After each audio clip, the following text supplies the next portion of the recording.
All right, guys, so I'm going to walk you through this one-pager assignment so that you guys will know what to do. So first, a one-pager, obviously it's one page, and it's just going to help you demonstrate your understanding of a film or a piece of literature. Yours is going to obviously be Gatsby, and it connects verbal, like writing skills, and visual ideas. And it connects literature to your thoughts. So the first thing that you guys are going to do is you're going to draw a symbol in the middle of your page. Just pick one of the symbols that we did in our theme symbol tracker. So that would go right here in the middle, like where that bear is. That should be your symbol in the middle. And then you're going to have a whole bunch of information that surrounds that picture, kind of like this example. Then you're going to brainstorm around your picture in the middle, and you're going to write 4 words or ideas or phrases that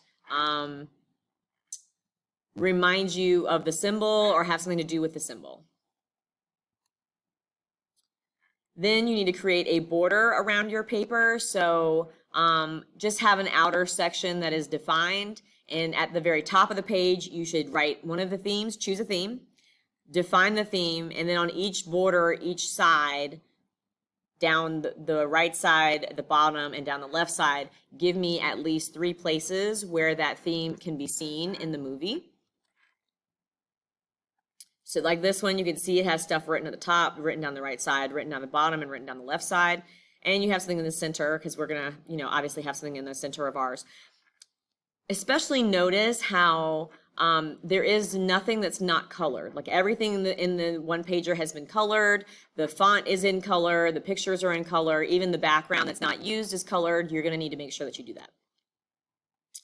So then in one section, you're going to write an explanation of the 4 words that you chose, you wrote around your symbol. So like one of these little chunks could be about your 4 words. And I'm going to give you a template in a minute to show you where you should put everything. Another section should explain how the author uses 2 themes. So you're going to have to pick both to comment on the 1920s. So why this theme for that time period? Like, what does this theme have to do with the 1920s?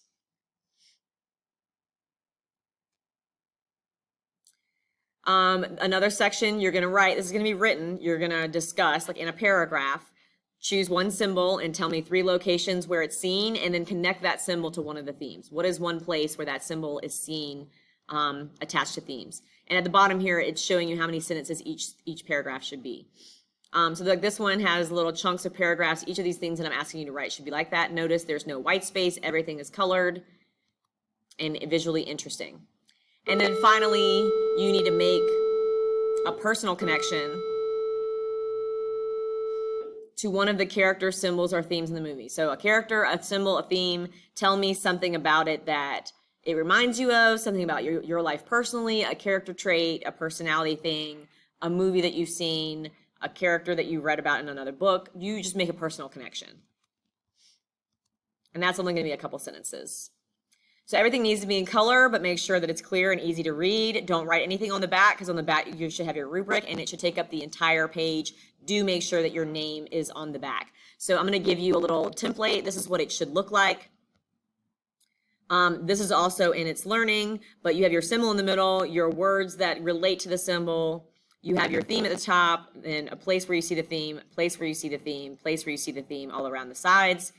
And then in each one of these sections, you have some kind of written explanation. If you want to draw additional pictures or little like fun icons or whatever in some of these spaces too, to like use up the white space, you can. Just make sure that this is all colored in and then there's no white space on your whole one pager. Finally, this is the rubric. If it'll pull up for me. This is how you'll be graded. So your symbol drawing is worth 10 points. Using the 4 words is 5 points. The theme border is 15. Your explanation is 15. Your connection to the 20s is 20. Your symbol tracking is 20, and your personal connection is 15. So you can earn up to that many points for each item. And if you don't do a good job or you're lacking something, then those items will be missing information. So then you might get docked points in that category. All right. Good luck with your one pager. I will look forward to reading them. Bye.